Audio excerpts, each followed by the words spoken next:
Hi there, Lisa Thorne here.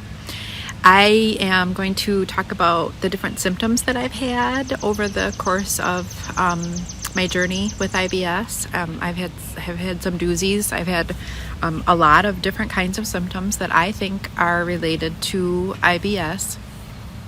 A lot of them you maybe won't see any kind of medical reference to, like in a journal or a website or a YouTube video or anything like that.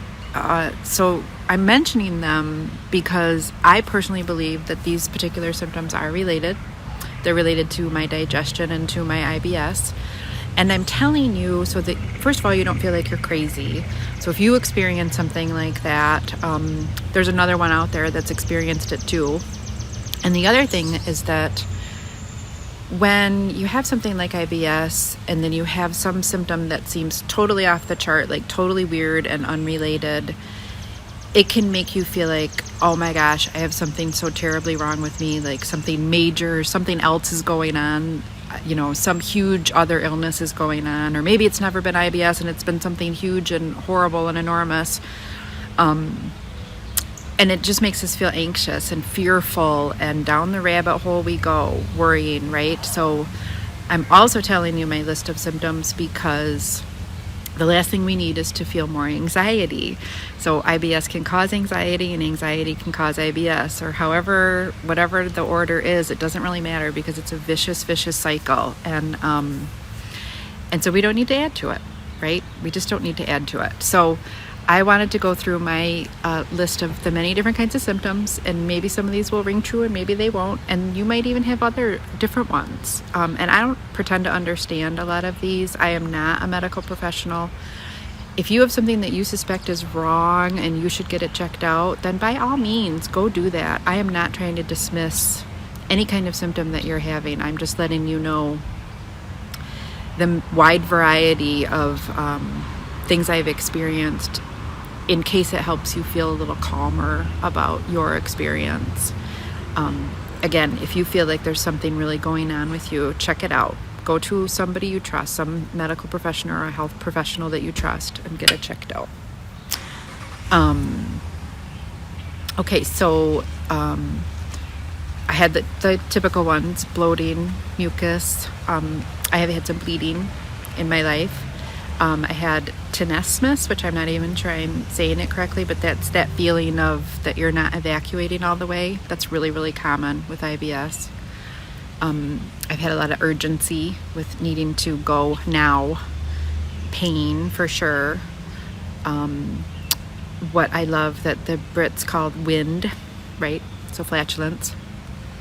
Then I've had pain that runs up the back of my neck, almost like a fullness or a pulling in my neck, which I now understand is related to excess gas in the abdomen. And the reason I know that is because I was drinking carbonated, like bubblies, or the LaCroix, I don't know how you say it, carbonated waters, no sweetener, no sodium, right?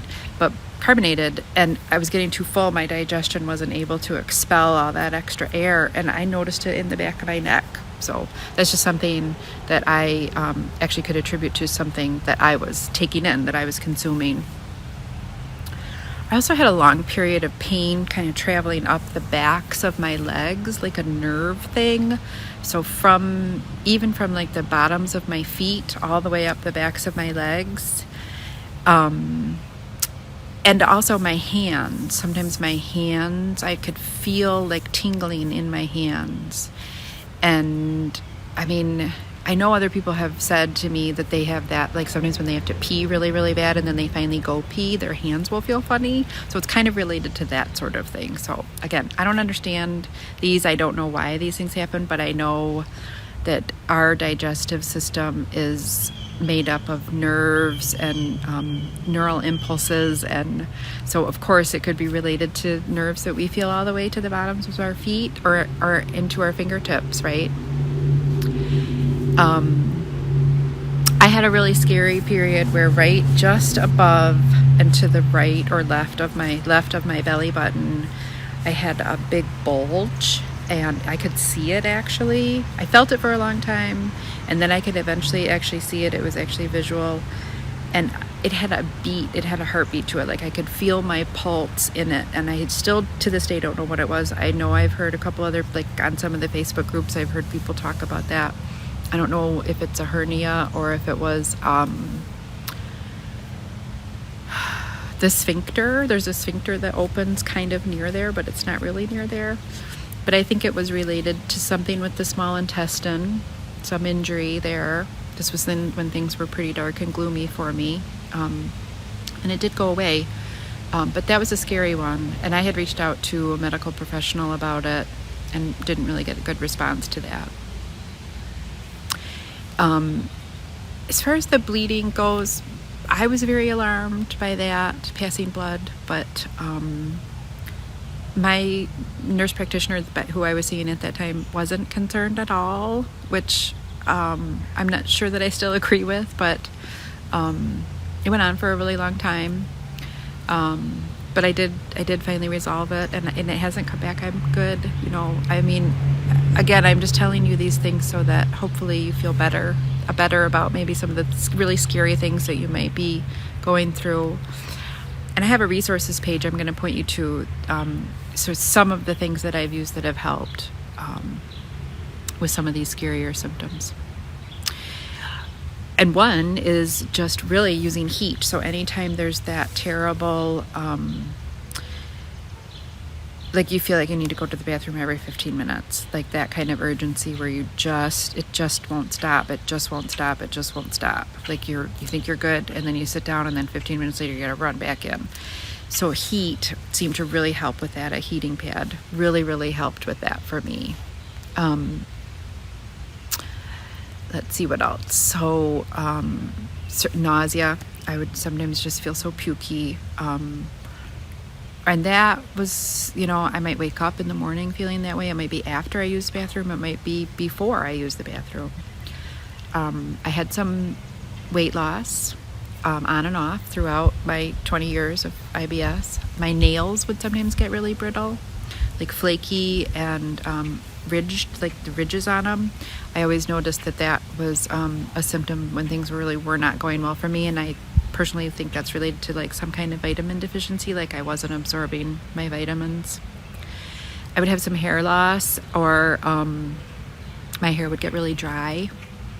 So those were also things that I felt they were signs to me, like, Lisa, pay attention, you're not taking in your nutrients, your body's not absorbing the vitamins that you need to be healthy. So those things that happen that are scary can actually be good for us. They can be a wake-up call for us to tell us something's really got to change,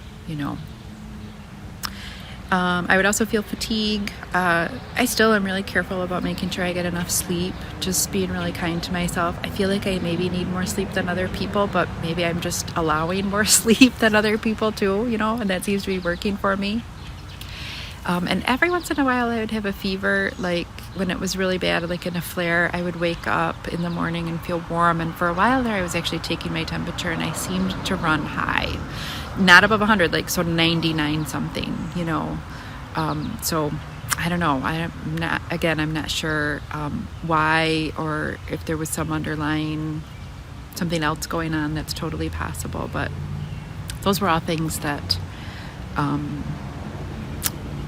experienced that maybe you have or maybe not. So just know that it can be kind of all over the map, but any of them can be helpful. Any of the symptoms you experience can be helpful to help guide you towards figuring out what works and how to resolve it. Honestly, I really believe that. So I have a resources page that I'm posting here for you, so you're welcome to go and check out some of the things that helped me with some of those symptom management type things.